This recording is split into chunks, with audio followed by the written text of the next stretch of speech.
आज शास्त्रीचा 20वा स्तोत्र या कार्यक्रमासाठी पुढे मागे आपल्याला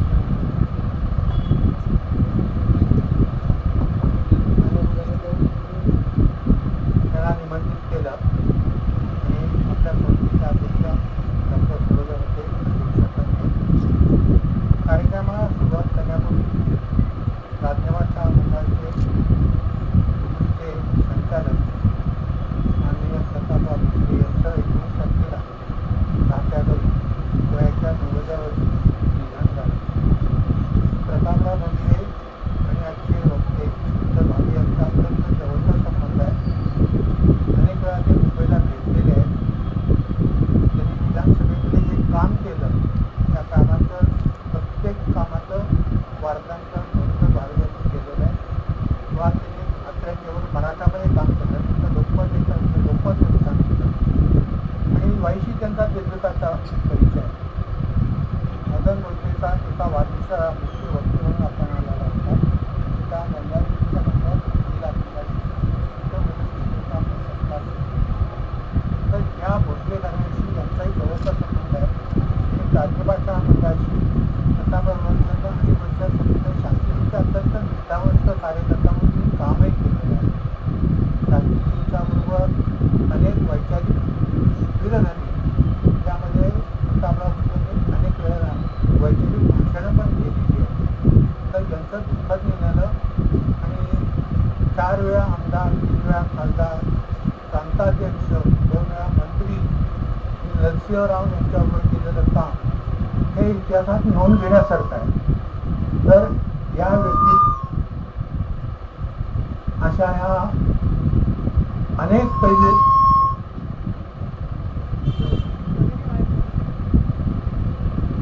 पैलू यांच्या व्यक्तिमत्वामध्ये अनेक वर्ष स्थिर होते अशी व्यक्ती आपल्याला सोडून गेली.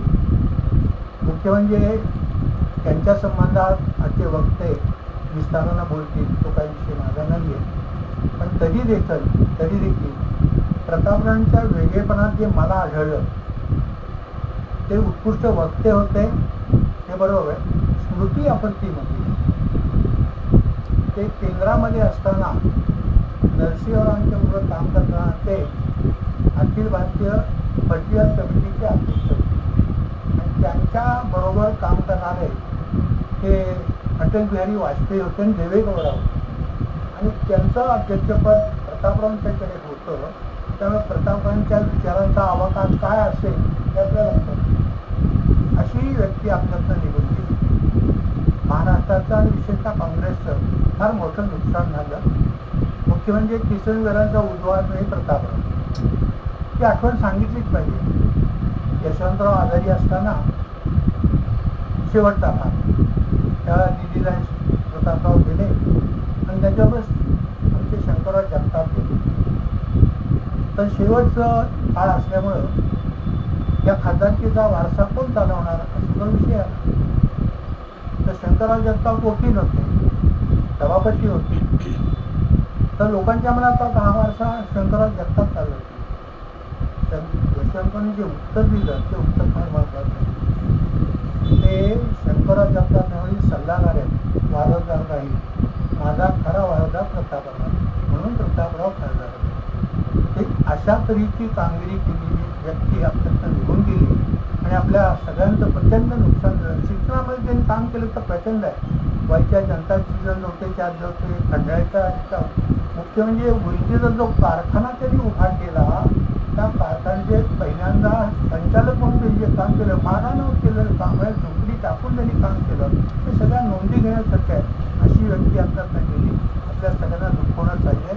आपण एक मिनिट उभं राहूया आणि त्याला श्रद्धांजली वाहूया.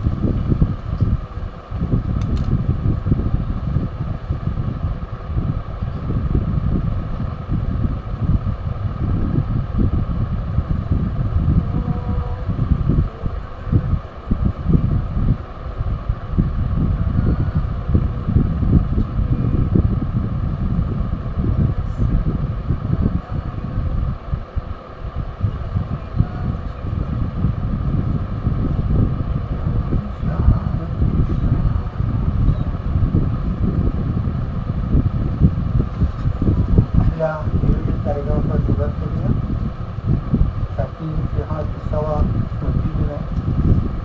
तर्कचिंतांच्या संबंधात आपल्या सगळ्यांना काही जास्त बोलण्यासाठी मला काही वाटत नाही. मी वाईमध्ये जे काम केलं आहे, महाराष्ट्राचं भूषण आहे ना, वैचारिक भूषण म्हणजे तर्कचिंतन. ज्या माणसानं वाईमध्ये राहून 80 वर्ष काम केलं, त्या माणसाची बुद्धिमत्ता ही कल्पनेच्या पलीकडची.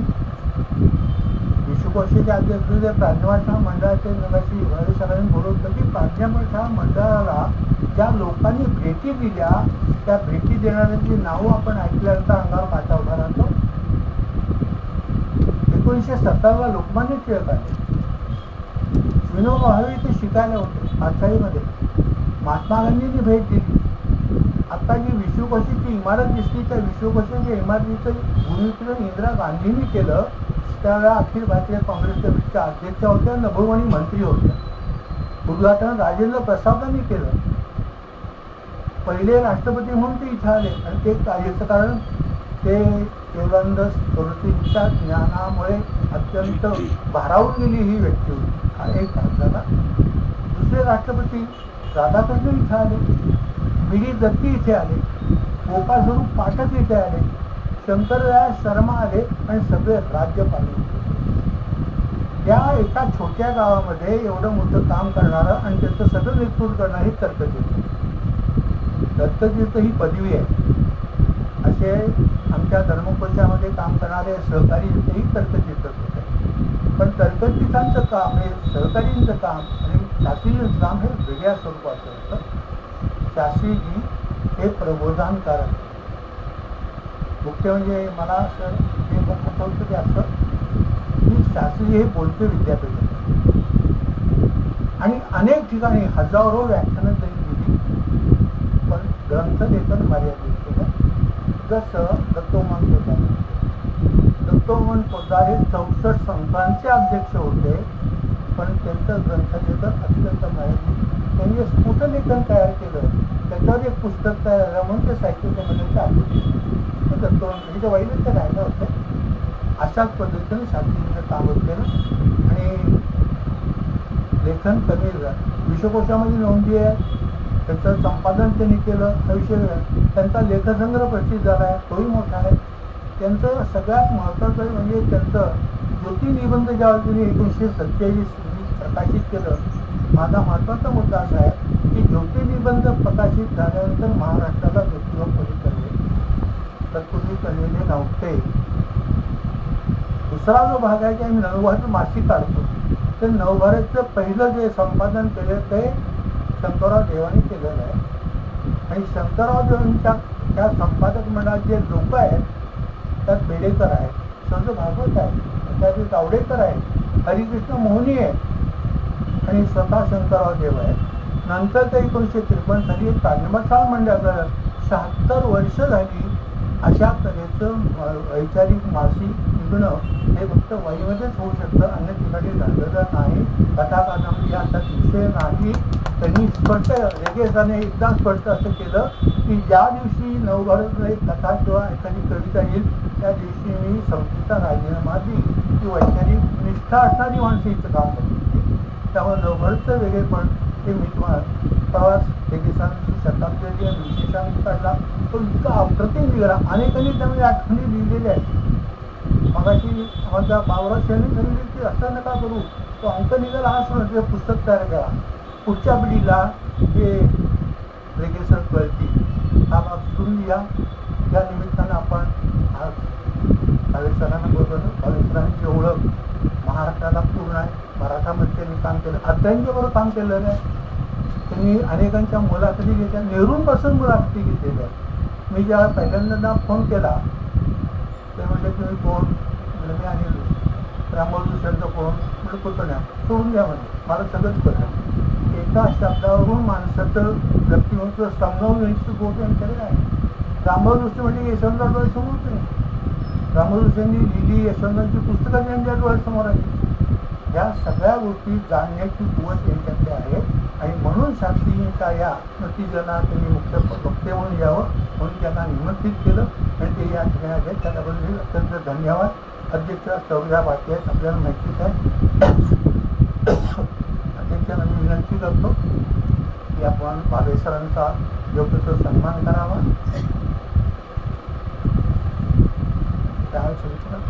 आणि मी गुच्छ घ्यायचं बंद केलं.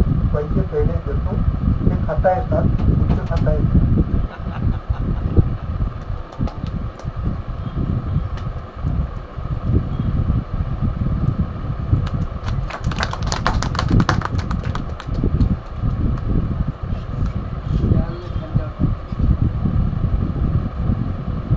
दोन्ही विद्वान एकमेकांची कसं वर्तन करतात त्याचं एक उदाहरण आहे. कोणी कुणापासून झुकायचं,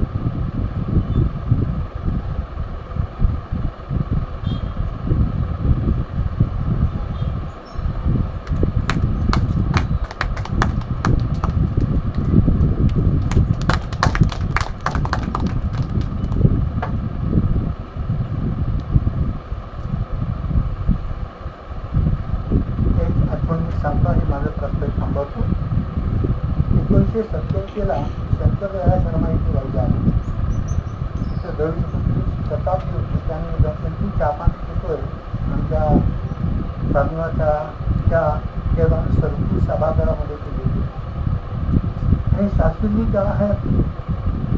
बाकी सगळं बोलणं झालं, चहापाणी झालं आणि माडीवर आमचं धर्मकोशाचं कार्यालय.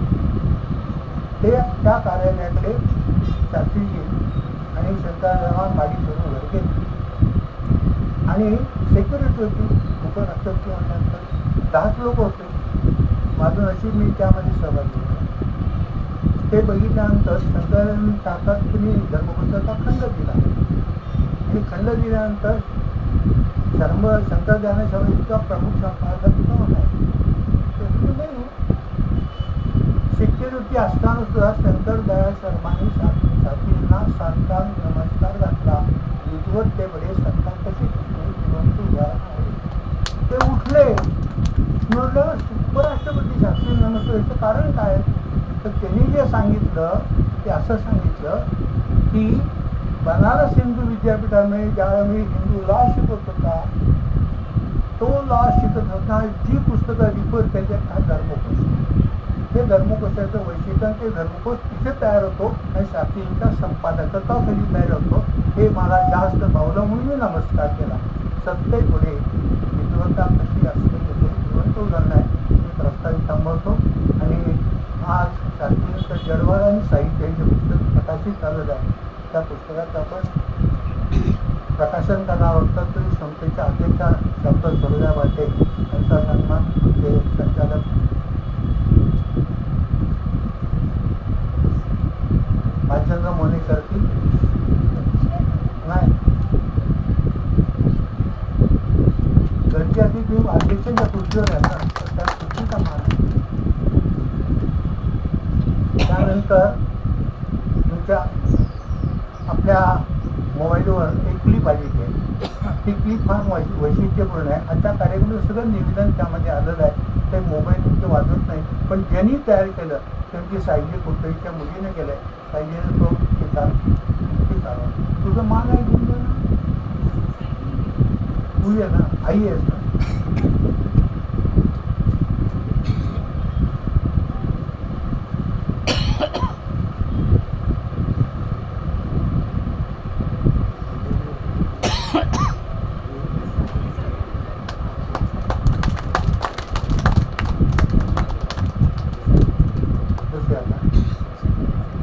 आणि या पुस्तकाचं प्रकाशन हा परत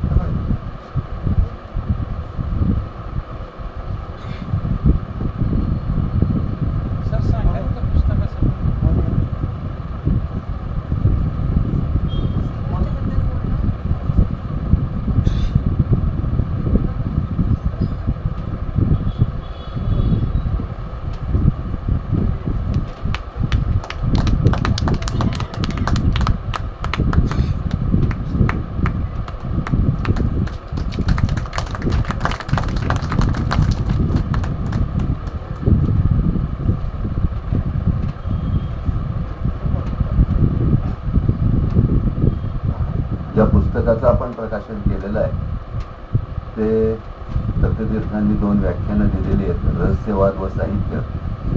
साहित्याच्या क्षेत्रात जी जाणकार मंडळी आहेत आणि इतरही लोक आहेत विद्वान, तर रहस्यवाद हा मिस्टिसिझमला पर्यायी शब्द आहे. तर त्याच्या संदर्भामध्ये शास्त्रींनी दिलेल्या 2 व्याख्यानांची म्हणजे कुमलाड व्याख्यानमाला आकाशवाणीवर होते, तिथे त्यांनी दिलेली 2 व्याख्यानं, त्याचे अध्यक्ष असलेले नर फाटक यांचं जे उपलब्ध असलेलं लिखाण आहे हे व्याख्यानाचं, त्याचं प्रकाशन आज आपण मधुकर भावे आणि मॅडमच्या हस्ते केलेलं आहे.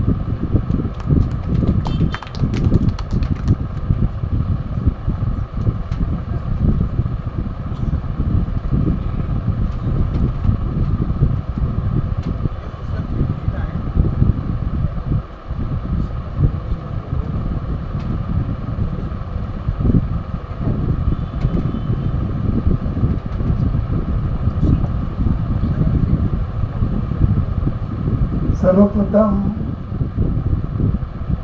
श्रद्धेय शास्त्रीजींना मनपूर्वक अभिवादन. प्रतापराव भोसले यांच्या स्मृतीला अभिवादन. पंडित जवाहरलाल नेहरूंची आज 60वी पुण्यतिथी आहे.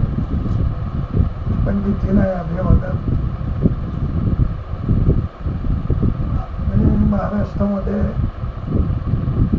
50 वर्ष फिरतोय, व्याख्यानं देतोय, साहित्य संमेलनं पाहतोय, वृत्तपत्रात लिहितोय, माझी पुस्तकं काही झाली, पण वाईच्या या ज्ञानगंगेच्या तीरावर तिथं कृष्णामाई वाहते, त्याच्या बाजूला एवढं ज्ञानाचं भांडार उभं आहे. तिथे शास्त्रीजींच्या 30व्या स्मृतिदिनाला मला बोलवलं जाईल. मी कधी स्वप्नात नव्हतं. तुम्ही या कार्यक्रमाकरता महाराष्ट्राचा सगळ्यात छोटा माणूस शोधून काढला असं मला वाटतं.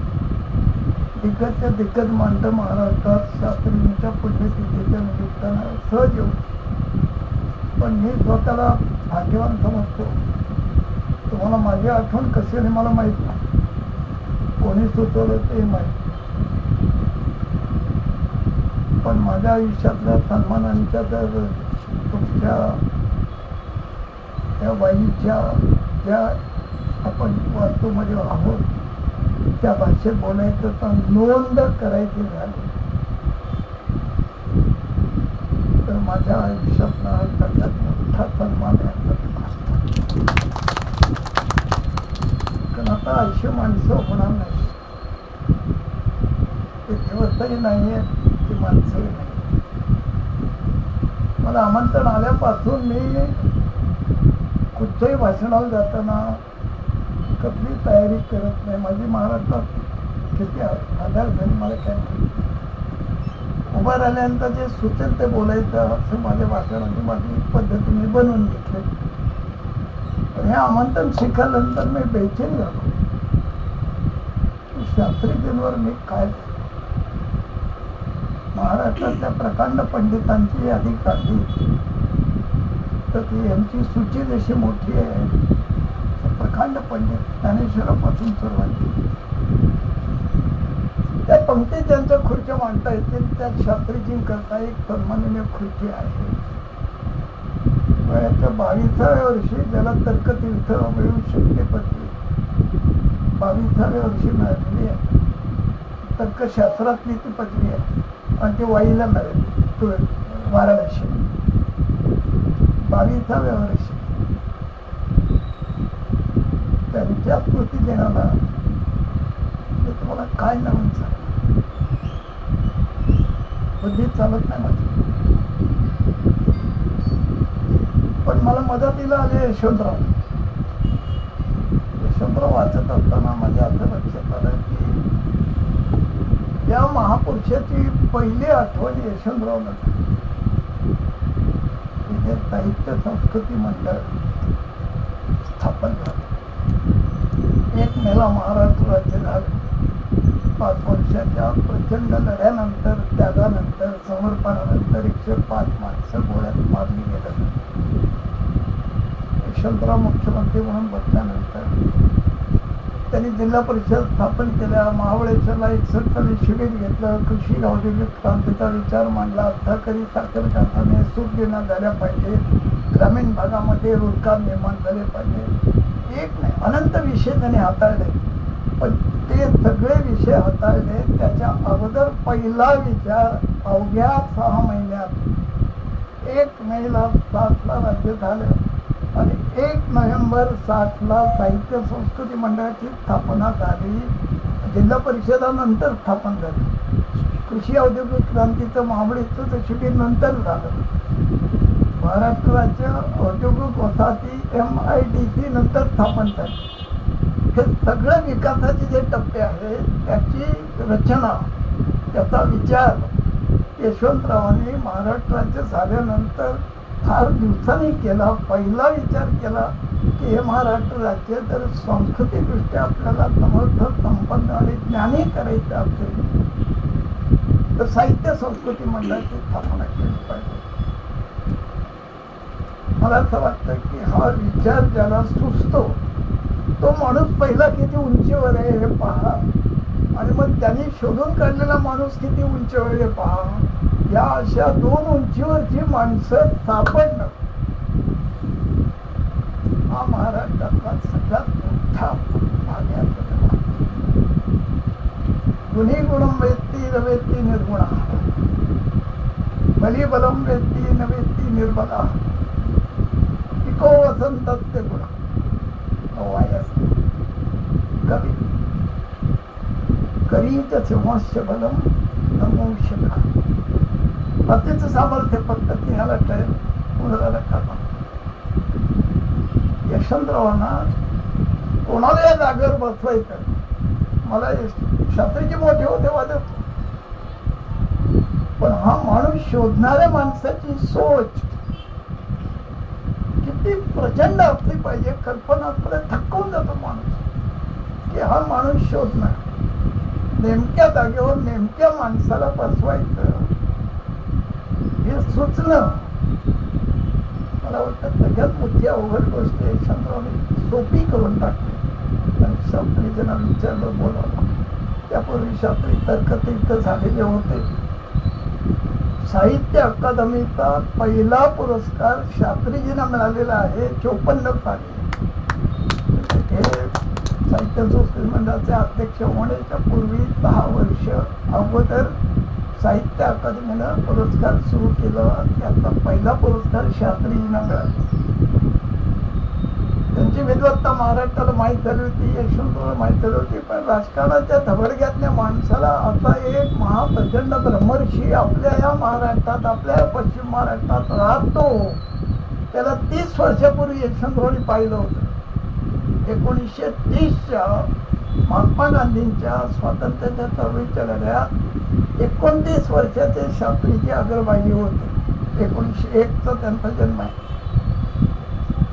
27 जानेवारी 1901 आणि 27 मे 1984. जन्मदिन दोन्ही 27. आणि कराडला आलेले असताना शास्त्रीजींचं भाषण झालेलं आहे आणि शास्त्रीजींनी त्याचा उल्लेख आता केलेला आहे की मी शास्त्रीय, शास्त्राचा काळा अभ्यास आहे माझा असं लोक म्हणतात. पण आज शास्त्राची शस्त्र बनवण्याची गरज निर्माण झालेली आहे देशाकरता. शास्त्राची शस्त्र बनवा या एका वाक्याने यशवंतराव चव्हाणांच्या मनावर जो परिणाम झालेला आहे तो त्यांनी लिहून ठेवलेला आहे. त्या मला म्हणून विलक्षण अद्भुत वाटतं. महात्मा गांधींच्या चळवळीत आहे पण तो सांगतोय शास्त्राचं शस्त्र झालं पाहिजे. 30 वर्षापूर्वीची यशवंतरावांना त्यांना पटलेली ओळख बरोबर 30 वर्षानंतर 1960 साली ते या माणसाला ओळखून काढतात आणि त्या जागेवर आणून बसवतात.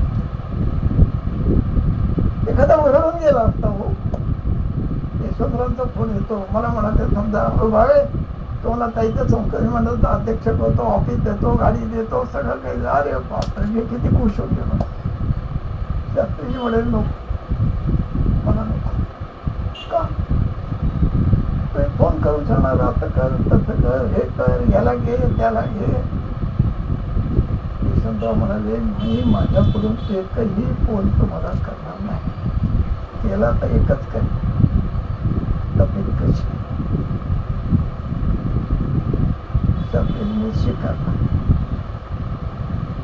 आता एखाद्या मंडळावर माणसं नेमायची, कशी नेमली जातात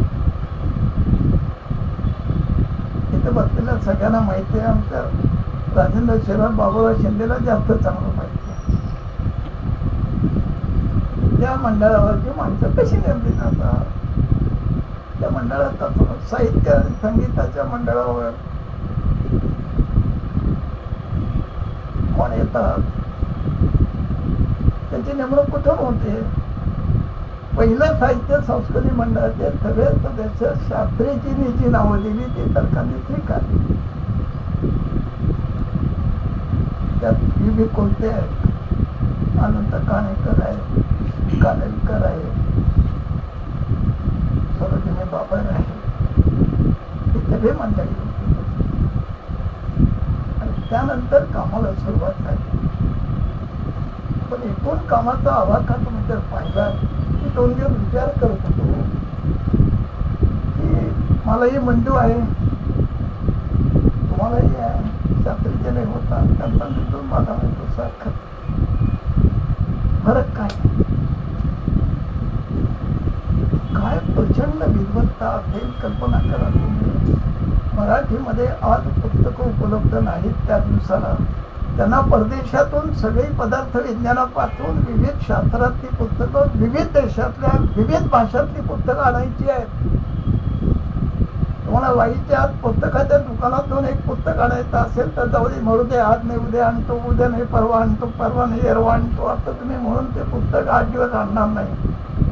कोणती पुस्तकं आणायची आहे, कशाचं भाषांतर करायचं आहे, ती कशी आणायची, कोणाला भेटायचं.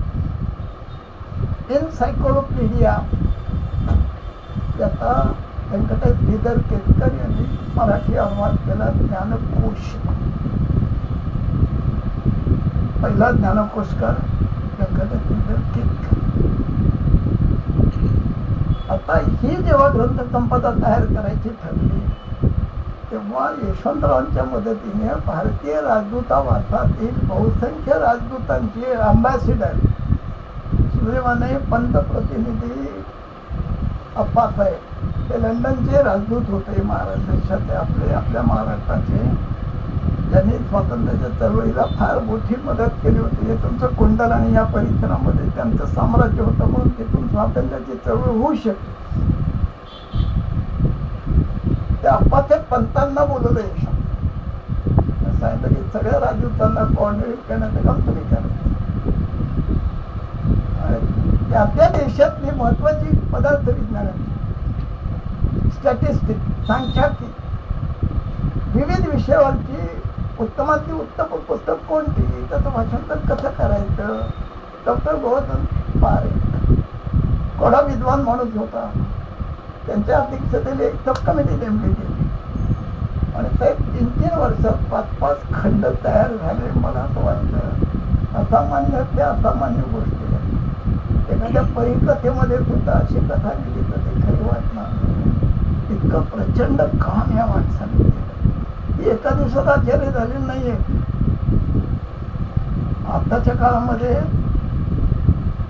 30 वर्षाचा माणूस कार्यसम्राट होतो आणि त्याचा बोल लागतो.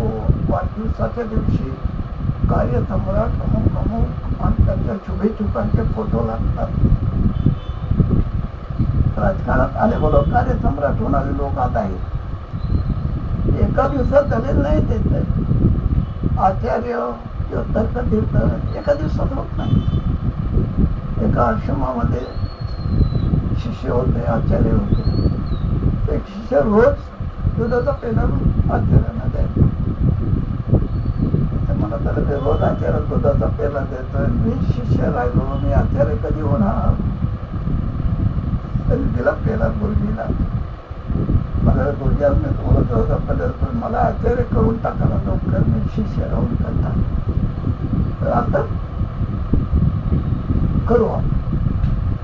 दुसऱ्या दिवशी दूध घेऊन तर आल्यावर ते म्हणाले, अरे मला दूध नको. मग मला तूप हवा. तूप हो, तूप एका दिवसात कसं होईल का? अहो ते दूध तापवावं लागतं, थंड करावं लागतं, त्यात दही घालावं लागतं, दही घुसळावं लागतं, मग लोणी काढावं लागतं, मग त्याला आग द्यावी लागते, नंतर तूप होतं.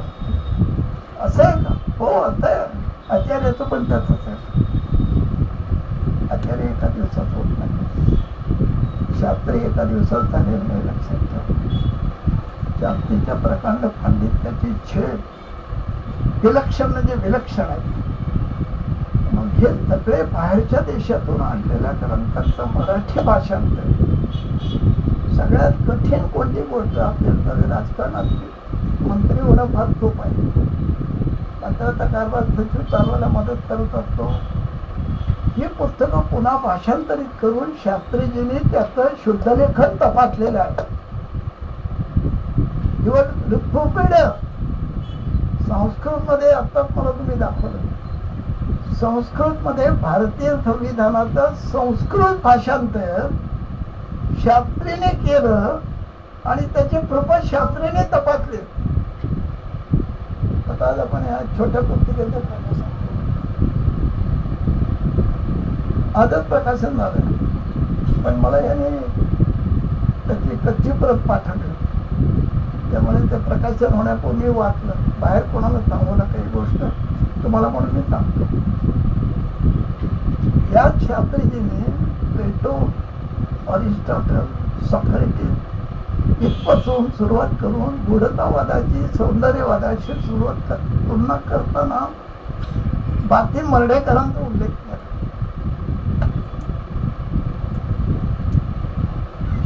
थक्क झालं. गूढतावादाशी सौंदर्यवादाची सांगड घालताना शास्त्रीजींना पार्थी मर्ढेकर आठवले. तो निरेश्वरवादी माणूस, जगात ईश्वर नाही असं ठामपणे सांगणारा माणूस, आणि मरण्याच्या अगोदर काही दिवस त्यांनी शेवटची कविता लिहिलेली आहे की आणि अखेर लोळत आलो तुझ्याच पायापाशी. शास्त्रीजींच्या मर्ढेकरांचा उल्लेख केलेला, शास्त्रीजीं त्यात फुलराणीचा, बालकवी खांबऱ्यांचा उल्लेख केलेला. सोपं आहे काय? शास्त्रीजींच्या उंचीवरच्या माणसाला बाकी मर्ढेकर माहीत असते. नवकाव्याची ती टीकाकार होते, समर्थक नव्हते, पण माणूस जाणण्याची सामर्थ्य त्यांच्यामध्ये होते. म्हणून फुलराणीचा उल्लेख सॉक्रेटिसच्या बरोबर केलाय. कल्पना करा तुम्ही, वाचताना किती मजा येते. तुम्ही पाठवल्याने रात्रीपासून खातात, फार लक्षात नाही राहिलं माझं. आता माझंही 85 वय झालं. आत्ताच मला 50 वर्षापूर्वीच आठवण, आत्ताच आठवण त्या उपासचं सांगा. पण हे सगळं वाचत असताना शास्त्रीजींची ही छेप जी आहे, 18 खंड तयार करून त्याने नावं सांगितली मगाशी. राजेंद्र प्रसादांपासून इथे कोण कोण माणसं वाईमध्ये आली, ती कुणामुळे आली, कशामुळे आली, का आली, आणि हे ज्ञानगंगा अशी वाटे काय म्हणजे ते आता मगाशी आले बाबूराव ते गंगा घाटावर गेलो.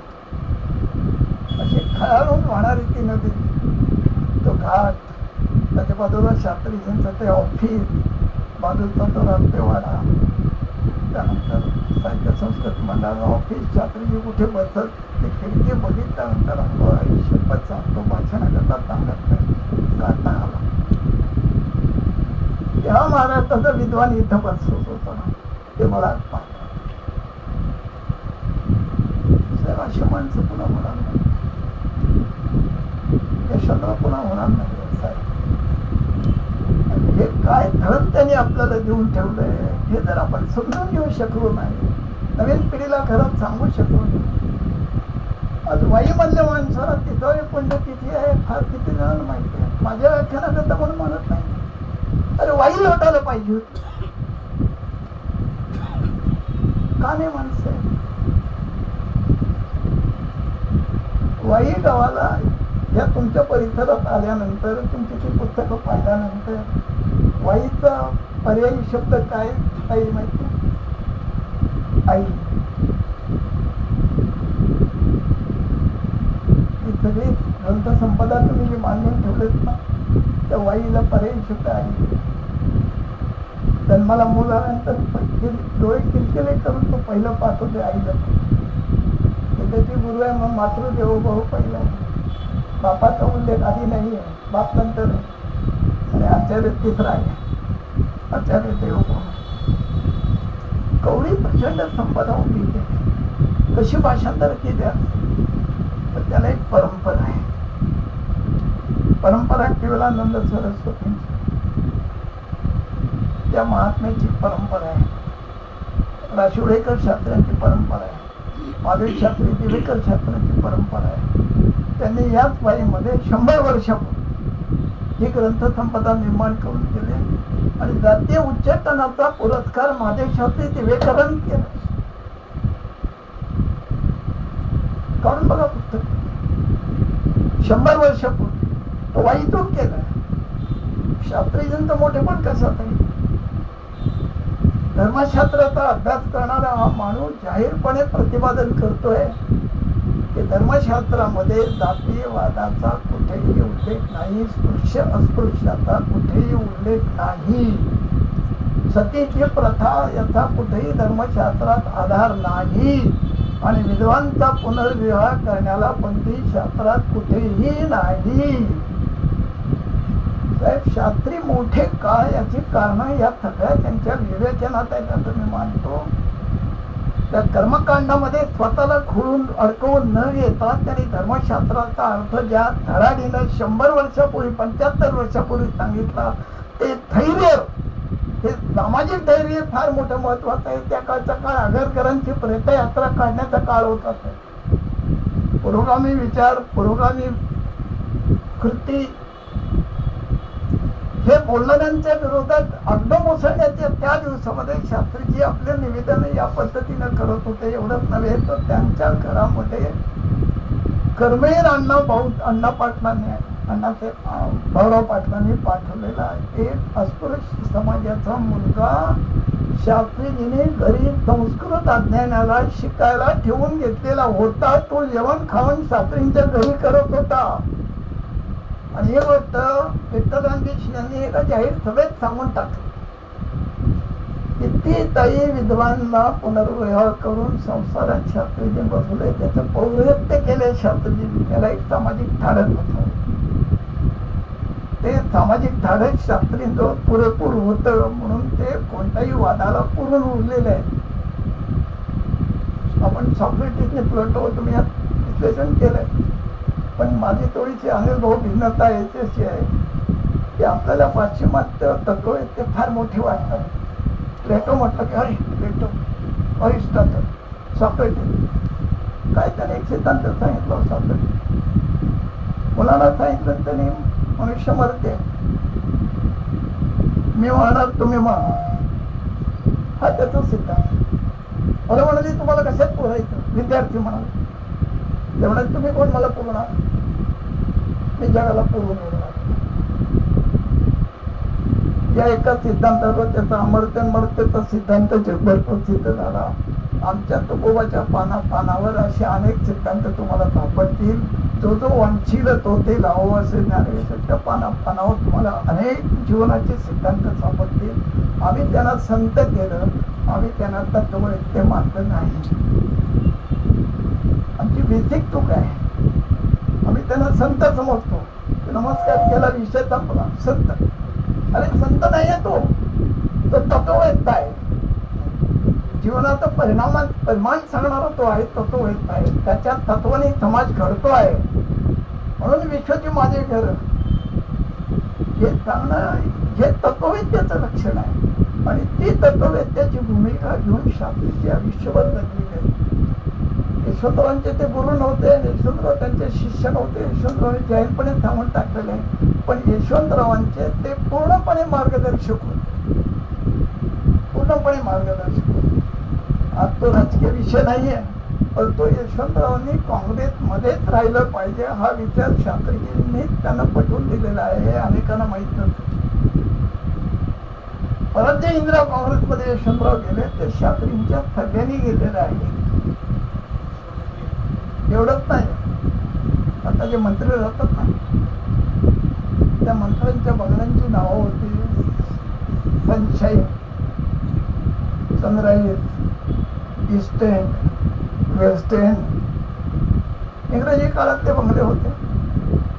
यशवंतरावांनी शास्त्रीजींना बी ताटे चीफ सेक्रेटरीला बोलवलं. शास्त्रीजी म्हणे माझ्याकडे काही वाहन नाही, पण आम्ही पिकअप करतो. डी तात्यांना घेऊन यशवंतराव निघाले. त्याला जरा फिरून येऊया. नारायण दाभोळकर रोडवर जाताना ते म्हणाले सनशाईन म्हणला. शास्त्रीजी काय नाव देऊया याला? शास्त्रीजी म्हणाले मेघदूत, सागर, तोरणा, सेवा बदल. शास्त्रींनी दिलेलं सह्याद्री नाव यशवंतराव दिलं. त्याचं नाव सनशाईन नव्हतं. समुद्राला धरून समोर सूर्य उगवायचा. ते नाव यशवंतराव. सोच किती मोठी हो.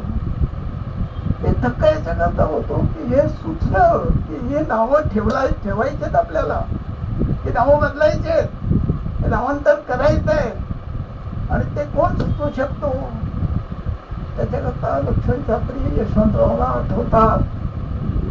आणि मी कशाला येऊ, तुमचं सरकारी काम आहे आता म्हणत नाही. मेघदूत हे फक्त आठवेल लक्ष्मणशास्त्रीला, बाकी कोणाला आठवणार नाही. तुम्हाला फक्त लक्ष्मणशास्त्रीला आठवू शकता मेघदूत. तर त्या कालिदासाचा यांचा संबंध आहे. लोकांना असं वाटलं की हे शास्त्री पदवी यांची आहे, ते पुरोगामी आहेत. काही जणांनी विरोधही केला. त्यांना कालिदासाला एका पंडितांनी निरोप पाठवला की तुझ्याशी वाद करायला येतोय मी.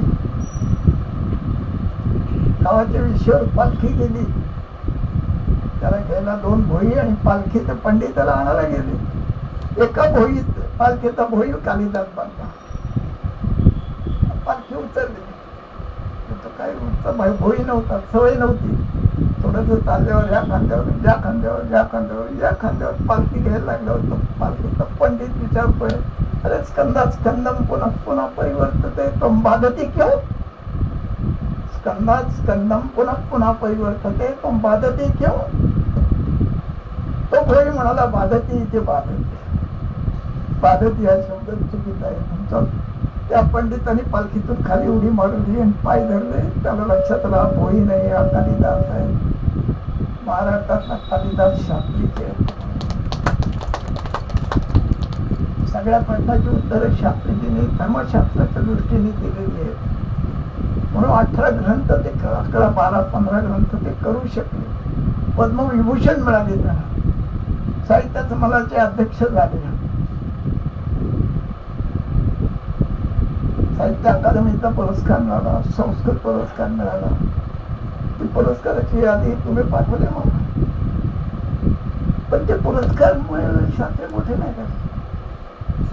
पुरस्कार मोठे झाले सगळे. शास्त्रीजींना ते पुरस्कार दिल्यामुळे त्या पुरस्काराची उंची वाढलेली असते. आणि यशवंतरावांच्या सारखी अशी जी माणसं महाराष्ट्रात होती त्यांना ही माणसं मार्गदर्शन करतात. शास्त्रीजीने एक वाद घडून आणलाय. पुण्याचं जे संमेलन 2052 साली दुर्गाबाईंचा निषेधाचा ठराव झाला. ती 75ची गोष्ट घडली होती.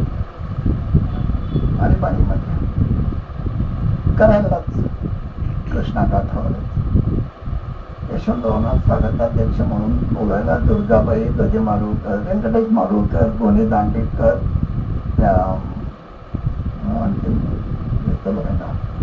अशा 5-6 जण एकत्र जाऊन त्यांनी त्यांना आमंत्रण दिलं की तुम्ही स्वागताध्यक्ष व्हा. त्यामुळे माझ्याच गावात संमेलन आहे, मी तर येणारच आहे, पण तुम्ही स्वागताध्यक्ष. नंतर लागले आणीबाणी. दुर्गाबाई म्हणाले आम्ही यशवंतराव व्यासपीठावर येऊ देणार. कल्पना करा तुम्ही. मी कोणत्याही साहित्यिकाला कमी लेखत नाही, पण साहित्य संमेलनाचे अध्यक्ष झाले आणि किती पुस्तकं आहेत ते मला माहिती आहे तपशील. ते अध्यक्ष झाल्यापेक्षा यशवंतरावांची 5-6 पुस्तकं जास्त असलेले यशवंतरावांना साहित्य संमेलनाचे अध्यक्ष कोणी होऊ दिलं नाही. एक तर ते स्वागताध्यक्ष झाले किंवा उद्घाटक झाले. तर ते स्वागताध्यक्ष म्हणून त्यांना बोलवलं आणि सांगितलं व्यासपीठावर यायचं. यशवंतराव शास्त्रीजी, प्रतापराव भोसले, पी.डी. पाटील, आणखी नाव विसरलं होतं सांग. पहिल्या रांगेत खाली बसले आणि स्वागताध्यक्षाच्या भाषणाला यशवंतराव आले. आणि समोर पहिला उल्लेख केलाय शास्त्रीजींचा की शास्त्रीजींना साक्ष ठेवून मी आता सांगतोय की मी मराठी साहित्याचा एक रसिक वाचक म्हणून या ठिकाणी आलो. मंत्री म्हणून आलेलं नाही. माझे राजकीय जोडे मी बाहेर ठेवलेले मंडपाचे. आणि साहित्याचं मेलन कुठे आहे? संगमावर आहे. संगम म्हणजे काय? कृष्णा इथे कोळणीत मिसळते आणि ती मिसळत असताना आपलं मी पण विसरते आणि कोयना कृष्णेत विसरते. कोयना कृष्णेत मिसळते तेव्हा कोयना आपलं मी पण विसरते. मराठी साहित्यिकांनी आपलं मी पण विसरायला शिकलं पाहिजे. सगळे तुम्ही टाळ्या मारल्यात ना, त्यावेळी मंडपात टाळ्यांचा जो कडकडाट झाला तो अजून माझ्या कानात घुमतोय. आणि पहिली टाळी शास्त्रीजीने वाजवली. माझ्या रिपोर्टिंग मध्ये मी याचा उल्लेख केलेला आहे. मराठा आहे अजून, त्याची कॉपी मी तुम्हाला दाखवू शकतो. शास्त्रीजींना माणसं कळली होती. शास्त्रीजींना शास्त्र कळलं होतं. शास्त्रीजींना धर्मशास्त्र कळलेलं होतं. अशा या प्रचंड मोठ्या विद्वानाची आज पुण्यतिथी साजरी करताना अनेक प्रश्न समोर येतात. याचा तर राजकारणाशी संबंध नाही, पण पुण्यतिथी साजरी करून विषय संपतो का? महाराष्ट्राच्या पुढच्या अनेक प्रश्नांची उत्तर शोधणारा शास्त्री आमच्याजवळ नाही आहे. यशवंतराव नाही आहे. किती भीषण प्रश्न उद्याच्या महाराष्ट्रासमोर आहे. त्यांनी त्याची उत्तर शोधून काढली, तुमच्याकरता तयार करून ठेवलं. त्याचा लाभ घेणारे किती? डिजिटल झालं. आज तुम्ही एक डाउनलोड केलं तुम्हाला उपलब्ध आहे सगळं, पण डाउनलोड करणाऱ्यांची संख्या किती आहे? वाचणाऱ्यांची संख्या किती आहे? या यंत्रामध्ये हे जे आता काय हातामध्ये ते 24 तास त्याच्या नादी लागलेली माणसं नेमकं काय वाचतायचे आणि काय पाहतायचे ते एकदा तर आढावा घ्या. म्हणजे मग त्याची उपयुक्तता खरी किती आहे आणि खोटी किती आहे? आपल्याकरता ते आहे की आपण त्यांच्याकरता आहोत, त्याचं उत्तर आपल्याला त्यावेळी मिळेल. त्यांनी त्याची उत्तरं दिली, प्रश्न सोडवले आणि एक प्रचंड स्थान तुमच्याकरता निर्माण केलं. आज महाराष्ट्रासमोर जे प्रश्न उभे आहेत पुढच्या 25-50 वर्षाचं, मी लहान होतो त्या दिवशी माझ्या गावातली नदी अशी खळाळून वाहत होती. आम्ही उड्या मारत होतो, पोहत होतो, वरती पाणी भरत होत्या, बायका हांडे डोक्यावरून घरी येत होत्या. तेच पाणी पिऊन आम्ही वाढलेलो सगळं. आज महाराष्ट्रातल्या 249 नद्यांचं पाणी विषारी झालं. कोणाला काळजी आहे? कोण बोलणार आहे? 31 मोठी धरणं महाराष्ट्रात आहे. जायकवाडी, उजनी, 31 धरणं बांधली गेली. त्या दिवशी ती महाराष्ट्रातल्या शेतीला अमुक लाख हेक्टर शेतीला पाणी मिळतील असं सांगण्यात आलं होतं. उजनी झाली तेव्हा 2,71,000 हेक्टर जमीन पाण्याखाली येईल असं सांगण्यात आलं होतं. आज उजनी फक्त सोलापूर शहराला पाणी पुरत आहे आणि 5 दिवसांनी एकदा पाणी येतं. उद्या पंतप्रधान किंवा राष्ट्रपती सोलापुरातल्या घरातल्या एखाद्या माणसाकडे गेला, अनिल जोशींच्या घरी अनिल जोशी पाणी भरतायत, त्याला सांगतील तू थांब बाबा 15 मिनिटं, नळ जायच्यात, मला पहिलं पाणी भरून घ्यायचं. या सोलापूरची अवस्था. पुढच्या 50 वर्षाचं महाराष्ट्राचं चित्र पाहू शकणारी माणसं नाही आहेत असं मला. ती पोच असलेली, तो अवाखा असलेली, त्याची उत्तरं शोधणारी, त्याचा मार्ग काढणारी. लातूरला आज रेल्वेने पाणी पुरवण्याची वेळ आपल्यावर आली. मांजरा नदी ठाक पडली, मांजरा धरण ठाक पडलं. का पडलं मांजरा धरण? कशाकरता बांधलं होतं मांजरा धरण? कोणाला पाणी पुरवायचं होतं? शेतीला पुरवायचं होतं, मग लातूरला पुरवलं. आज रेल्वेने लातूरला पाणी पुरवलं. किती गावाला तुम्ही पुरवा? याची सोच करणारी माणसं आज आहेत का? प्रश्न तो आहे. शास्त्रीजींना आम्ही आदरांजली वाहतो, त्यांची आठवण काढतो, पुण्यतिथी साजरी करतो, त्यांनी केलेल्या कामाची प्रशंसा करतो. पण समाजाच्या सर्व क्षेत्रामध्ये इतके प्रचंड डोंगरावरचे प्रश्न निर्माण झाले असताना त्याचे उत्तर शोधणाऱ्या एकेका विभागाचा एक शास्त्री तरी आमच्यावर असायला हवा ना. नद्या दूषित झाल्या, काय उपाय? हा उपाय करा, आम्ही 2 महिन्यात नद्या शुद्ध करून देऊ. नाही चर्चा त्याच्यामध्ये. त्याला वृत्तपत्रात जागा नाही. सामान्य माणसांचे प्रश्न वृत्तपत्रापासून तो पूर्णपणे धुवून गेलेले आहेत आणि 90% सामान्य माणसं प्रामाणिकपणे काम करतायत. राजकीय भ्रष्टाचार तुम्ही सोडून द्या. 90% माणसं इमानदारीने या महाराष्ट्राच्या देशात काम करणारी माणसं आहेत. त्यांना आमच्या वृत्तपत्रात पत्रकार म्हणून माझा प्रश्न आहे की जागा किती नाही जात. तुम्ही राममोहनचे कुठं नाही, तुम्ही खूप लिहिलं. राममोहन ते यशवंतरावना पहिलं अमर केलं. राममोहनीचे केवढा मोठा पत्रकार होता त्यांचे काका राममोहन जोशी. यशवंतरावच्या घरातला माणूस होता. श्रीपाद डोंगरे, राम खांडेकर, यशवंतरावला सांभाळलेल्या माणसाने. पण हे प्रश्न जेव्हा उभे राहिले तेव्हा प्रश्नाची उत्तर सोडवली गेलीच आहेत. त्या दिवशी 11 जुलै 61ला पानशेचं धरण फुटलं. त्या दिवशी यशवंतराव एवढ्या चिखलात लकडी पुलावर उभे बांबू घेऊन आपण पाहिले आणि संपूर्ण पुण्याचं पुनर्वसन करण्याची योजना 3 दिवसात ठरली.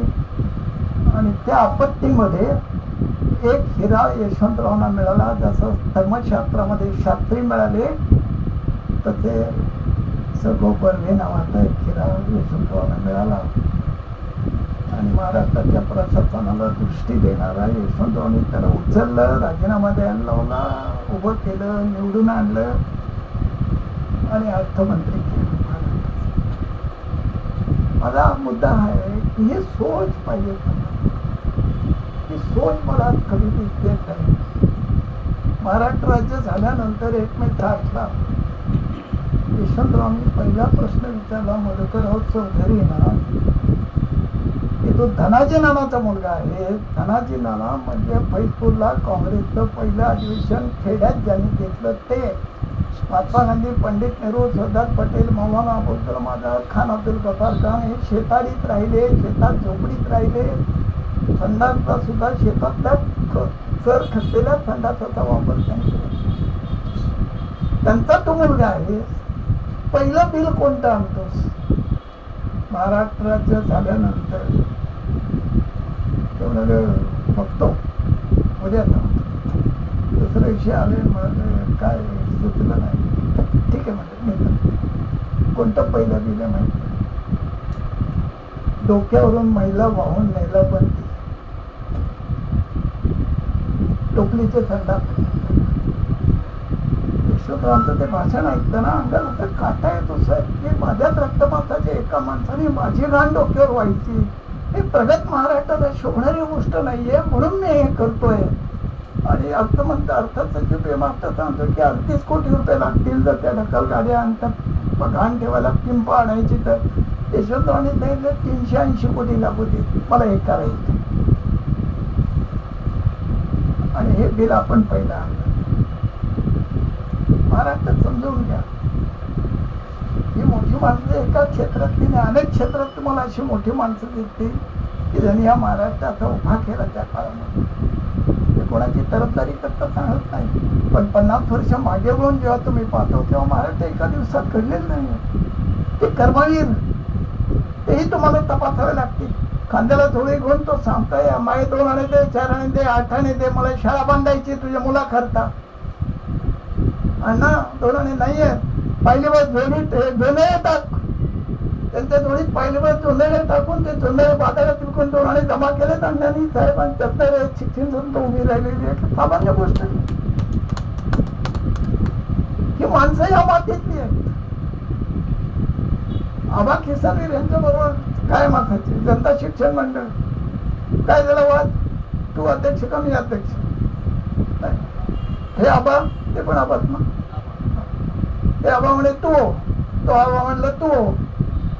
म्हणजे मी होत नाही याचं भांडण झालं. आजची भांडणं मलाच करायचं याच्यात होत आहे. 50 वर्षाचा फरक हा झालाय. ते आबा म्हणलं नाही मी नाही तू बाबा, नाही मी होत नाही तुम्ही वा आबा. भांडणामध्ये सुद्धा वैचारिक उंची किती होती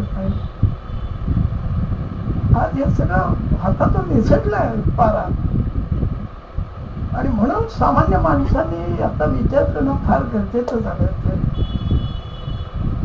आम्ही पत्रकार ते सगळं विसरलोय. मी पत्रकार म्हणून तुम्हाला विचारलं, 90% माणसं प्रामाणिक आहे. मी लातूरला एकदा जात असताना माझी गाडी बिघडली.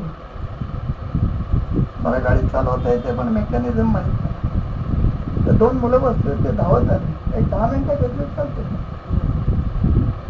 ते चालत धावत आले. गाडी आम्ही दुरुस्त करू का? खरं म्हणाले.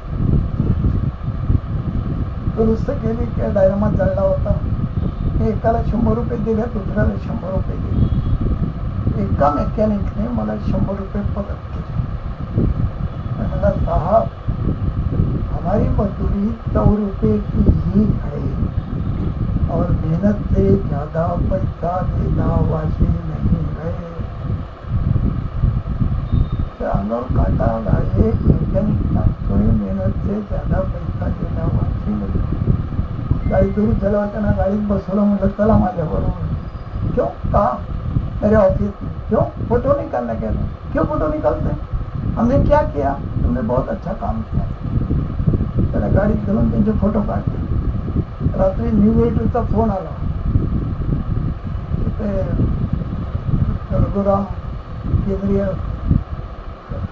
वाहतूक मंत्री, टेलिफोनचे यांच्याकडे रघुराम नाही, राम राम, त्यांचं नाव राम आहे. सांगतो, आठवण मला. त्यांच्या घरी धाड पडली. गाडीत पैसे, वरती पैसे, सगळीकडे पैसे मिळाले. रेडिएटरने मला फोन केला, सर एवढी मोठी बातमी आहे. एवढं आधी हेडलाईन करायची नाही. अरे तर जगात होईल, जगात होते म्हणजे आपल्याकडे नाही करायचं. काय करायची? मी पाठवतो. मी लातूरून पाठवली हेडलाईन करून. मेहनत से ज्यादा पैसा देना वाचले नाही आहे. आणि दोघांचे फोटो टाकले. तर मला माझ्या बातमीचं काय करायचं? परत त्याच्या खाली टाक. आणि सुखारामच्या घरी धाड. सुखारामच्या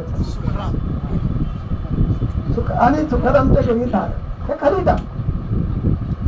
साहेब 8,000 पत्र आली अभिनंदनाची. सामान्य माणसं काय वाचतायत, काय पाहतायत, त्यांना काय हवं आहे याचा अंदाज तुम्हाला येऊ शकतो. प्रश्न सोडवायला ही माणसं मदत करतात. म्हणून शास्त्रीजी गेल्यानंतर हात बोलवायचं कारण नाही. पण आमची चिंता एवढीच आहे की उद्या तुम्ही तुमच्या या वाईच्या प्राज्ञपाठ शाळेतर्फे शास्त्रीजींच्या नावाचा पुरस्कार द्यायचा जर ठरवला, कोणाला द्या? नाव सांगा मला. यशवंतराव चव्हाणांच्या नावाचा पुरस्कार द्यायचा, कोणाला द्यायचा? कृषी मंत्री अण्णासाहेब शिंदे यांच्या नावाचा पुरस्कार द्यायचा आहे, कोणाला द्यायचा? माणसं नाही. खरंच सांगतो, माणसं नाही. गांधी आहेत ना देशात, महात्मा आहेत, नेहरू आहेत, जवाहर आहेत, पटेल पाहिजे तेवढे आहेत, सरदार आहेत, आझाद आहे, मौलाना आहे, चव्हाण गल्लोगल्ली आहे, यशवंतराव आहेत. ही उंचीची माणसं आहेत. नवीन माणसं घडवण्याची जबाबदारी कोण घेणार आणि ही सोच कशी निर्माण होणार? शास्त्रीजींनी जे करून ठेवले धन, हे पुस्तकं सांभाळणं फार अवघड आहे. तुमच्या पायावर धन्यता डोकं ठेवलं पाहिजे महाराष्ट्राने. तुम्ही सगळी संपत्ती ज्या पद्धतीने त्याची निगा राखली. एखाद्या लहान मुलाला आईने अंगाई जेवण, आंगळं चोपडं घालून, दूध पाजून, जेवायला घालून, शाळेत नेऊन आणून मोठा करून तो प्रचंड मोठा झाला की त्या आईला जे समाधान वाटतं ते समाधान तुम्हाला वाटत असेल. अशी तुम्ही पुस्तकं वाढवलेली आहे. पण ही जुनी पुस्तकं सांभाळणं सोपं नाहीच आहे. तैलात रक्षेत, जलात रक्षेत, रक्षेत शिथिलबंधनात, मूर्खास्तेन दातव्यम एवं वदती पुस्तकं. ही पुस्तकं सांभाळून ठेवणं. घरात तुम्हाला 10 पुस्तकं नीट ठेवता येत नाही, जरा बघून घ्या. म्हणजे बायको होणार, काय पुस्तकं पडलेत तुझी, तर उचल, मला साफ करायचं आहे. आपण कवच घालत नाही, फाटलेलं शिवत नाही, फाटलेलं चिकटवत नाही, तेलापासून रक्षण करत नाही, पाण्यापासून रक्षण करत नाही, चिडचिड झालेलं पुस्तक पुन्हा बांधणी करून देत नाही. आणि ज्याला काही समजत नाही तो म्हणता हे मला ते वाचायला, तो काय वाचत नाही, तो घरी येऊन जातो. मूर्ख असते न टाकलं, मूर्खाच्या हातात पुस्तक घेऊ नका. ते मी नाही सांगत, तुमच्याच पुस्तकात हात ठेवा इथं जर ठेवलेला आहे. त्यातला महाराष्ट्रातल्या नवीन तरुणांना ही आपण माहिती कधी देणार, कशी देणार, याचं काही प्लॅन करा. शाळेच्या काही विद्यार्थ्यांना प्रिन्सिपलला अप्रोच व्हायला लागेल आपल्याला, तुम्हाला जी काय मदत करायची ते आपण करू. काही शाळांच्या मुलांना आणायला लागेल, विशेषतः ज्यांचा विषय मूळ पदार्थ विज्ञान किंवा स्टॅटिस्टिक आहे किंवा पॉलिटिकल सायन्स आहे, अशी जी विविध उच्च दर्जाची उच्च विषयातली विद्याशाखातली जी मुलं आहेत त्यांना एकदा माहीत तरी होऊ द्या इथे काय झालं हे आपल्याला वाचता येतं, त्याला त्या डाउनलोड करून पाहता येतं. त्याला हे माहिती नाही, हे डाउनलोड करून मला पाहता येतं. तरुण पिढीसाठी या सगळ्या ज्ञान भांडाराचा उपयोग करणं हे आजचं अत्यंत महत्त्वाचं काम आहे. अतुल साहेब, तुम्ही तुमच्या परीनं, ताई तुम्ही तुमच्या परीनं, आणि इथे सर्वजण ज्या निष्ठेने या ग्रंथाची सेवा करताय, ग्रंथ संपदा जपली, त्याला काही तोड नाही आहे. इथं दिवसभर परिश्रम करून विचारपूर्वक राहायचं हेच फार मोठी ग्रंथ ठेवायचं सोपं काम नाही आहे. अशा स्थितीमध्ये शास्त्रीजीने धन महाराष्ट्राच्या हातात देऊन ठेवलंय. त्यानंतरचे पुढचे सगळे घनश्याम पुंडलिक रेगे असतील, राघव जाधव असतील, ते सुरेंद्र बालिंगे असतील, ते सगळे मोठी माणसं. ते आता तुम्हाला सांगायचं नव्हतं मला, पण विश्वकोश मंडळात विलासरावने मला पण घातलं होतं सरळ समोर. मी मुंबई लोकमतचा संपादक होतो आणि एका मीटिंगला मी इथंच आलो होतो वाईला. आता काम ऐकून तर मी घाबरत गेलो. तो लोकमत सांभाळून हे शकत नाही, आपलं सांभाळता येणं, याला खूप वेळ द्यावा लागेल. मला काही सदस्य म्हणून मिळवायचं नाही आहे. मी विलासराव सांगितलं नाही जमत म्हणून मी राजा वाढवाईकडे राजीनामा देऊन टाकलो.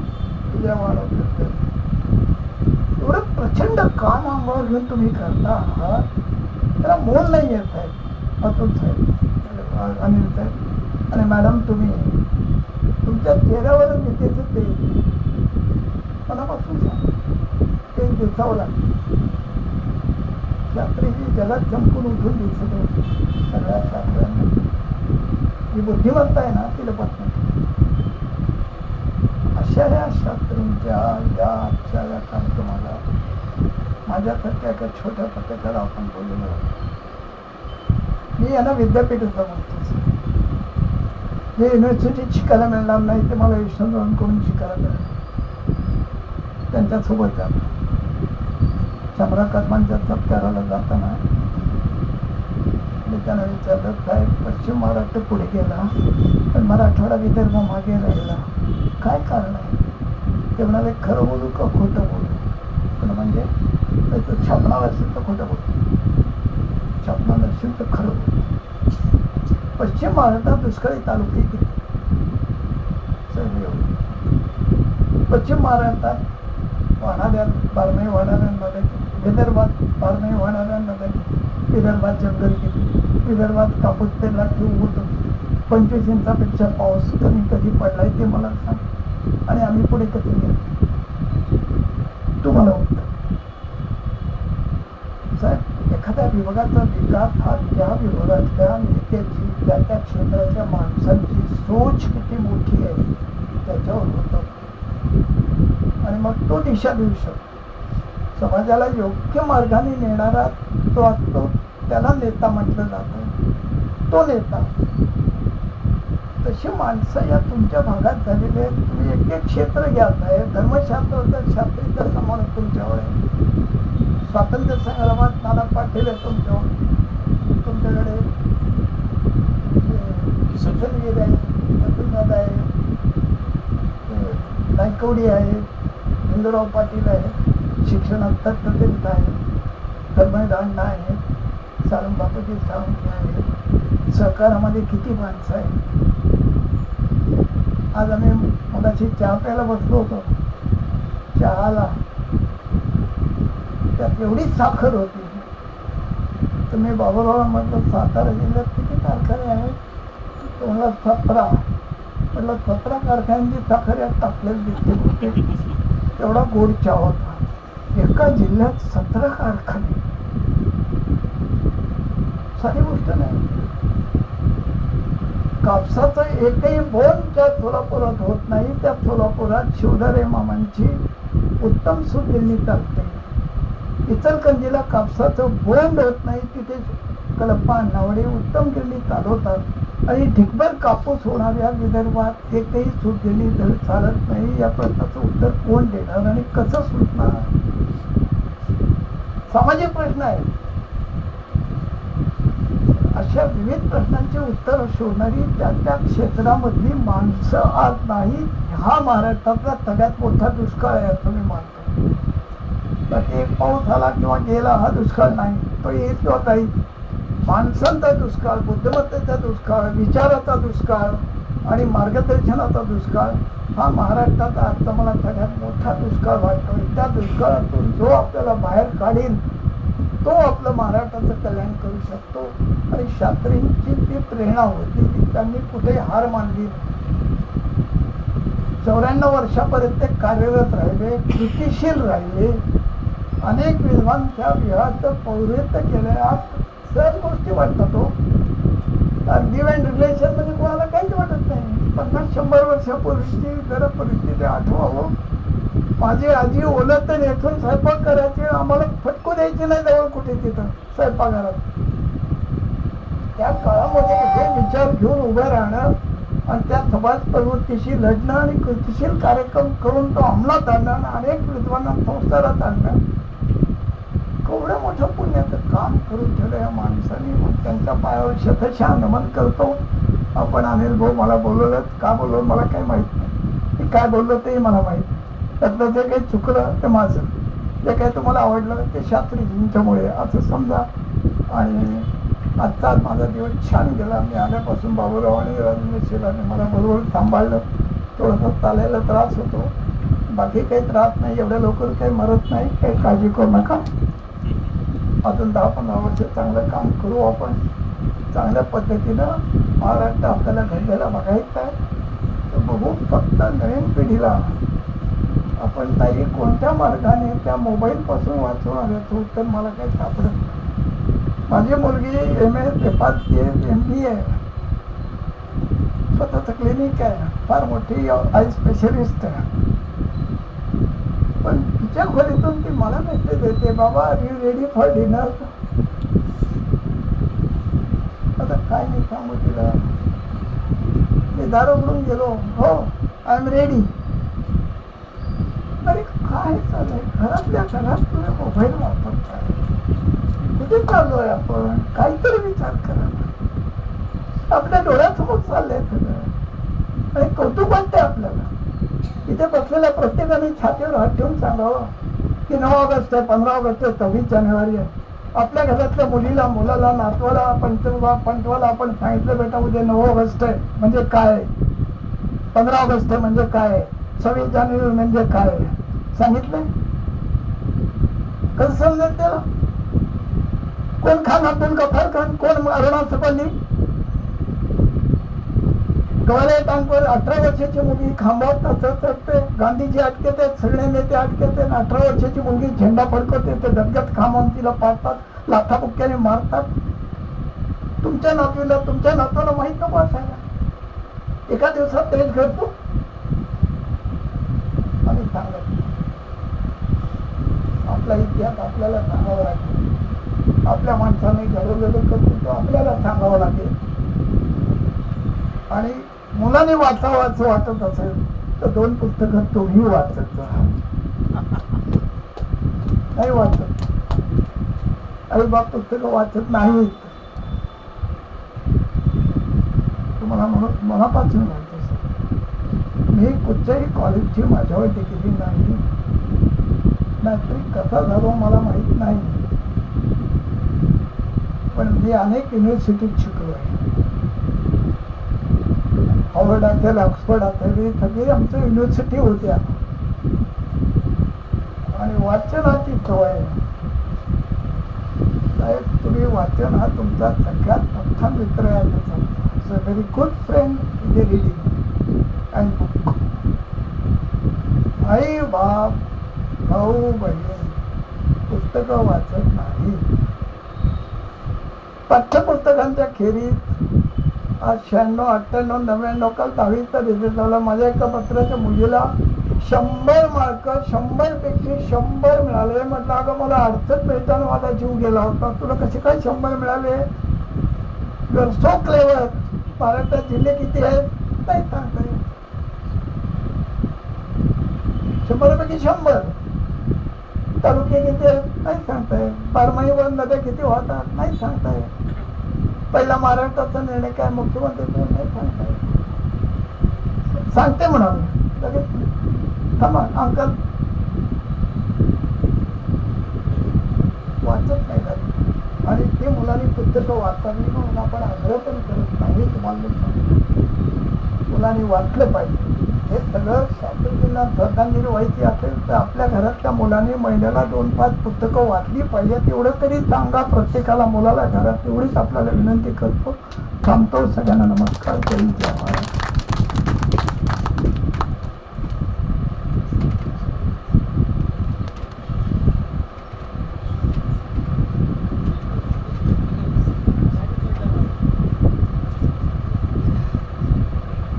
एक महत्त्वाची गोष्ट सांगायची राहून गेली. शास्त्रींची पुण्यतिथी आहे. पुण्यवान गोष्टीबाईमध्ये घडतात, पाठशाळेमध्ये घडतात. सोलापूर प्रिसिजन फाउंडेशन नावाची संस्था आहे. तिच्या मुख्य सुहासिनी शाह त्यांनी प्राज्ञपाठ शाळा मंडळाला 1 लाख रुपयाची देणगी दिलेली आहे. हे गाईच्या कानावर घालायचे म्हणून मी आता बोलवलं. गाई आता हे सर्वांना सांगायचं. माझा हेतू असा आहे की अशी परक्या गावाचे लोक आपल्याला अर्थसहाय्य करतात. तुम्हाला मला काय माहिती सूचक आहे गरज असेल.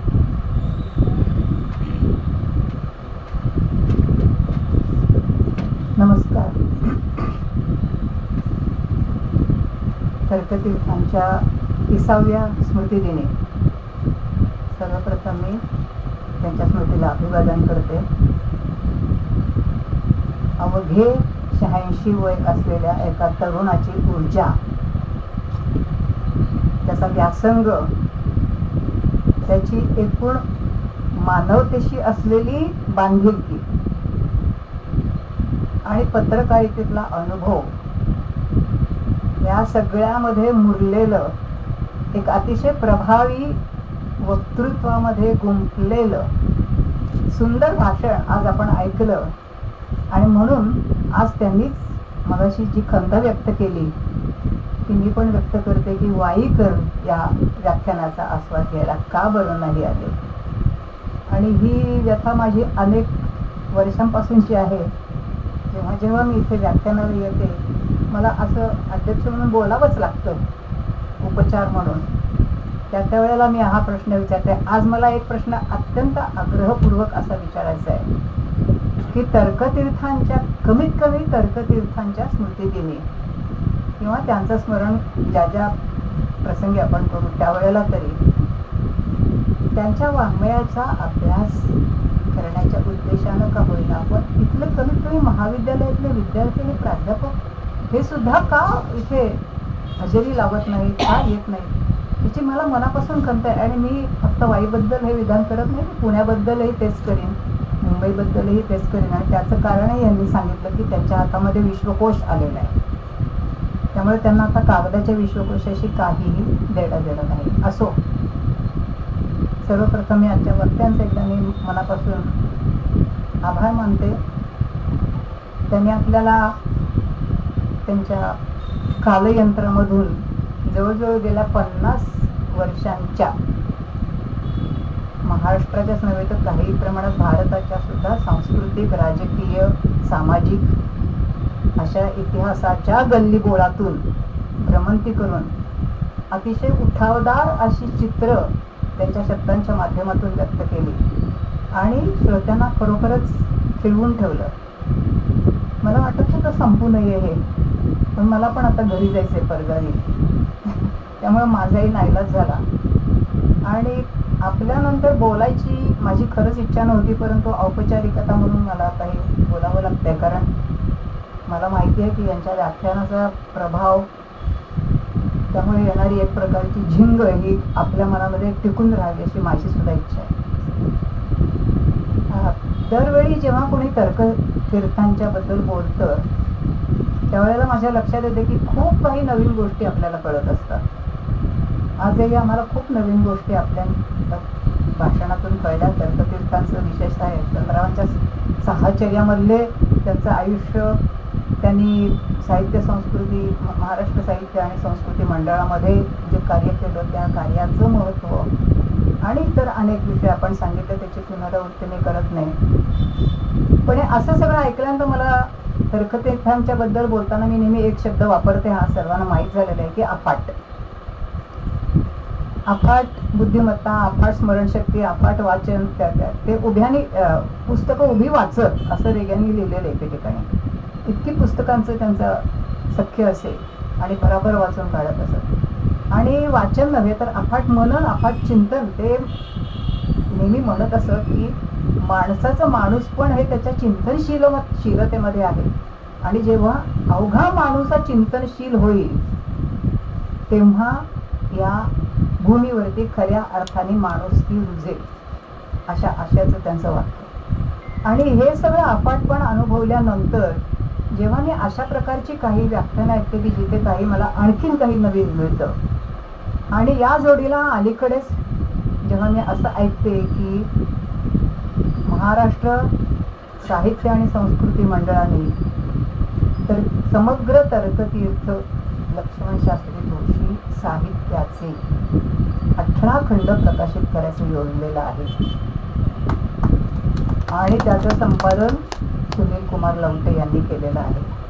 ते ऐकल्यानंतर मग मी माझा अफाट हा शब्द बाजूला ठेवते आणि मी त्यांना अथांग असं एक नवीन विशेषण देऊ इच्छिते. कारण मला खरंच असं माझ्या लक्षात येते की आम्हाला कुणालाच, अगदी अनिल जोशींना सुद्धा मी हे सांगते की त्यांचा थांग लागलेला नाही आज तागायत. आणि जेव्हा त्या 18 खंडांचा एक सारांश मी पाहिला तेव्हा माझ्या लक्षात आलं की आपण आता म्हणालात की त्या मानाने, अनिल जोशी म्हणाले की तर्कतीर्थ त्या मानाने खूप त्यांनी कमी लिहिले, कमी लिखाण केले, व्याख्यानं जास्त दिले. असं काही नाही आहे. 9,500 पृष्ठांची संख्या असलेले हे 18 खंड आहेत. कल्पना करा की 70 वर्षांच्या दीर्घ अशा कालावधीमध्ये, व्यासंगी अभ्यासू अशा कालावधीमध्ये तर्कतीर्थांनी सगळं लिखाण केलं आहे. ते जवळजवळ 9,500 पृष्ठांचं आहे आणि त्यामध्ये खूप वैविध्य आहे. त्यामध्ये त्यांनी स्वतः संपादित केलेली पुस्तकं आहेत, त्यांनी प्रकाशित केलेली आहेत, त्यांनी लिहिलेल्या प्रस्तावना आहेत, संस्कृतमध्ये भाषांतर केलेलं आहे. आणि मी त्यांची लवट्यांची मुलाखत ऐकली, त्याच्यामध्ये त्यांनी असं म्हणले की कुणालाही आवडणार नाही वाचकांना आणि ते ज्याच्या अजिबात वाटेला जाणार नाही, परंतु जे अतिशय महत्त्वाचं आहे असं काम या एका खंडात आहे. ते कोणचं तर संस्कृत हस्तलिखितांची त्यांनी केलेली सूची.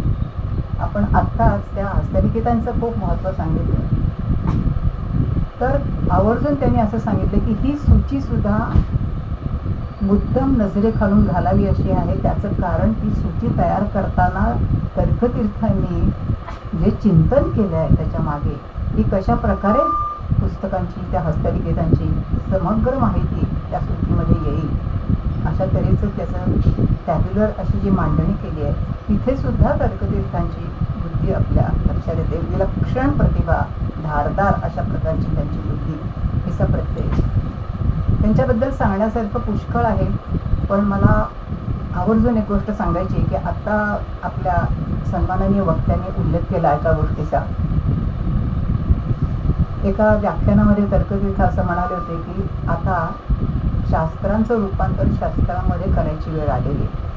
जे वाक्य ऐकून प्रभावित होऊन यशवंतराव चव्हाणांनी राजकारणात उडी घेतली असंही मानलं जातं. आता तर्कतीर्थ कोणत्या संदर्भात बोलले मी समजू शकते, पण मी फार वेगळ्या संदर्भात त्यांना हेच वाक्य मी लावू इच्छिते. आणि ते असं आहे की पूर्णपणे प्राच्यविद्येच्या परंपरेमध्ये अत्यंत कर्मठ पद्धतीनं त्यांनी शास्त्राध्ययन केलं, म्हणूनच ते तर्कतीर्थ झाले आणि ते शास्त्री पण झाले. पण एक वेळ अशी आली त्यांच्या आयुष्यात की त्यांच्या लक्षात आलं की ही शास्त्रात देण्याची परंपरा माझ्या मनामध्ये फुंकणारी रुतणारी जी समाज सुधारणेची तळमळ आणि वेदना आहे तिच्या उपयोगी पडणार नाही. मी पाठशाळेमध्ये केवळ शास्त्र शिकून न्यायाची काय घटपटांची खटापट करून यातून काय सांगणार नाही. या अर्थाने मी ते वाक्य घेते की त्यांच्या शास्त्रांची शस्त्र बनली कशी तर नव्य न्यायासारख्या शास्त्राच्या आखाड्यामध्ये उतरून त्यांनी जी तालीम केली त्यातून त्यांनी जी कसदार अशी शैली विकसित केली लिखाणाची आणि केवळ कसदार शैली नव्हे तर मुद्देसूद असं लिखाण करणं अतिशय संक्षिप्त शब्दामध्ये नेमकी मांडणी करणं ही सगळं नव्यन्याय या शास्त्राच्या शैलीचा विशेष आहे आणि तो त्यांनी आत्मसात केला आणि त्या सगळ्या शैलीचा वापर करून त्यांनी सगळं लिखाण लिहिलं. आज आम्हा प्राच्यविद्येच्या अभ्यासकांना संस्कृतच्या लोकांना नेहमी एक खंत काय वाटते की एवढं तर्कयुक्ताने लिखाण केलं तर त्यांनी संस्कृत शास्त्रामध्ये काहीच ग्रंथ कसे लिहिले नाही. एखादा नव्यन्यायाचा ग्रंथ घ्यायचा त्याच्यावरती काहीतरी त्यांनी टीका टिप्पणी वगैरे लिहिली असते तर आमच्या उपयोगी पडलं असतं ते सगळं असं मला वाटतं. पण नंतर विचार केल्यानंतर लक्षात येतं की अशा तऱ्हेनं त्यांनी कमावलेल्या शास्त्राचं त्यांनी असं शास्त्र केलं आणि ते उपयोजित शास्त्र अशा स्वरूपामध्ये आपल्यासमोर आलेलं आहे. त्यांचं वैदिक संस्कृतीचा विकास घ्या किंवा हिंदू धर्माची समीक्षा घ्या किंवा त्यांचं कुठलंही पुस्तक पहा आणि इतकंच नव्हे तर मराठी साहित्याची सुद्धा त्यांनी जी काही सेवा केली मराठी साहित्यामध्ये त्यांनी जे लिखाण केलं त्यामध्ये सुद्धा जी प्रचंड शिस्त आहे ती शिस्त त्यांना प्राच्यविद्येच्या या शास्त्रांच्या अभ्यासातून मिळालेली आहे आणि अशा तऱ्हेनं ती शास्त्रांची शस्त्र त्यांनी वापरली आहेत. या अर्थाने मी ते घेते. आज तर्कतीर्थ होणे नाही हे सगळ्यांना मान्य आहे आणि विशेषतः आम्हा प्राच्यविद्येच्या अभ्यासकांना त्यांची उणे अतिशय भासते. आता अगदी अलीकडचंच उदाहरण सांगायचं तर आम्ही आता जेव्हा उपनिषदं वाचायला घेतो त्यावेळेला उपनिषदांची 15-20 भाषांतराची पुस्तकं विवेचनाची पुस्तकं आम्ही जवळ बाळगतो आणि त्यात पुष्कळ डोकं घालून पाहत असतो. पण उपनिषदातल्या काही शब्दांचे गहन अत्यंत गहन अशा त्यांच्या मागच्या संकल्पनांचे अर्थ आम्हाला उलगडतच नाही. ते कुणीही उलगडून दाखवलेले नाही आहेत. शंकराचार्य असू दे मध्वाचार्य असू दे योगी अरविंद असतील किंवा परदेशी अभ्यासक असतील डायसेन असेल नाही तर पॉल थिमे असेल कोणीही इतके लोक आम्ही वाचतो आणि मग अशा वेळेला मला असं वाटतं की आज तर्कतीर्थ असते तर त्यांनी आम्हाला या माया ब्रह्म या कल्पना किती छान समजावून सांगितलं असतं. केवढा तरी आम्हाला त्याचा उपयोग झाला असता. आणि मग मागे गेल्यानंतर माझ्या लक्षात येतं की खरोखरच तर्कतीर्थ असतं तर हे नक्की झालं असतं. त्याचं कारण असं की त्यांचे गुरु केवलानंद सरस्वती यांनी ब्रह्म हे अविनाशी आहे हे जे उपनिषदामधलं विधान आहे ते आजच्या विज्ञानाच्या आधारे स्पष्ट किती सुंदर पद्धतीनं केलं की शालेय विद्यार्थ्याला सुद्धा ते कळू शकतं.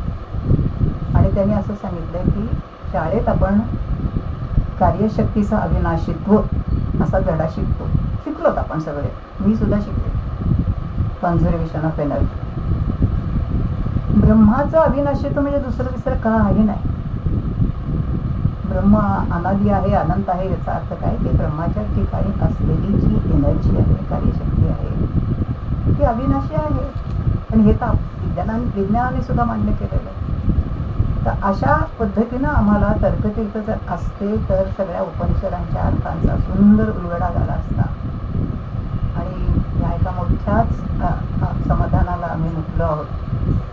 पण आता आजच्या वक्त्यांनी सांगितलं त्याप्रमाणे तर्कतीर्थांना जर योग्य श्रद्धांजली आपण खरी पुरवायची असेल तर आपण त्यांच्या वाटेवरती 2 पावलं चालायचा प्रयत्न करायला हवा. तसा प्रयत्न आम्ही अवश्य करू असं मी आपल्याला आश्वासन देते आणि इथे थांबते. नमस्कार.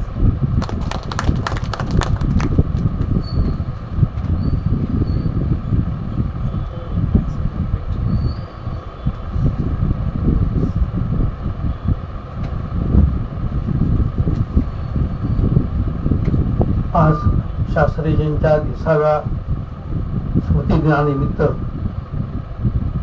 मधुकरराव भावे त्यांनी अतिशय उत्तम विवेचन केलेलं आहे.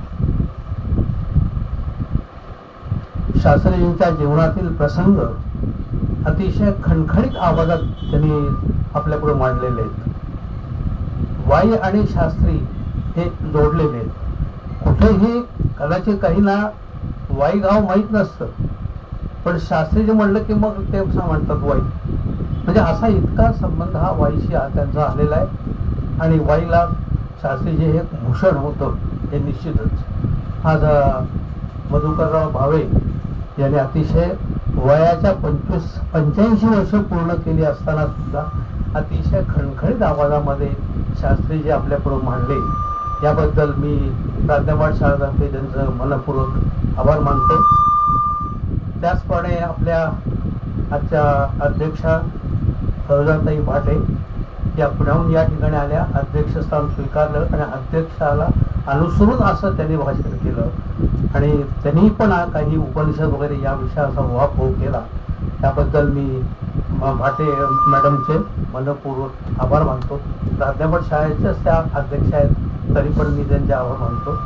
नंतर या ठिकाणी उपस्थित असलेले योगेश्वर गंधे, सायली मठाधिकारी आणि नंतर गीता कोठाळे, टिळक स्मारक संस्था, नंतर श्रीमती सुहासिनी शहा सोलापूर, डॉक्टर सुनील देशपांडे, या सर्वांचे मी प्राथमिक शाळेतर्फे मनपूर्वक आभार मानतो. प्राथमिक शाळेचे कर्मचारी या ठिकाणी उपलब्ध आहेत, ते सगळी मांडणी करतात, मदत करतात, त्यांचे या ठिकाणी मी आभार मानतो. आणि या ठिकाणी आपण श्रोते आणि प्रतिष्ठित जे नागरिक या ठिकाणी आलेले आहेत त्या सर्वांचं मी पुन्हा मनपूर्वक आभार मानतो आणि हा कार्यक्रम संपला असं जाहीर करतो. अनिल जोशी यांनी सुद्धा उत्तम प्रकारे इतिहास आपल्यापुढे मांडला आहे आणि ते अतिशय उत्तम प्रकारे प्रस्तावना किंवा अध्यक्ष समारोह अतिशय चांगला करतात. म्हणजे एखाद्या वेळेला असं झालं की एक सभा आहे, मग आता कुणाला बोलवलं जाते, तर अनिल जोशी, कारण त्यांना सगळं माहिती आहे. चालता बोलता एन्सायक्लोपीडिया म्हणलं तरी चालेल, चालता बोलता इतिहास आहे. तर अनिल जोशींचे मनपूर्वक आभार. धन्यवाद.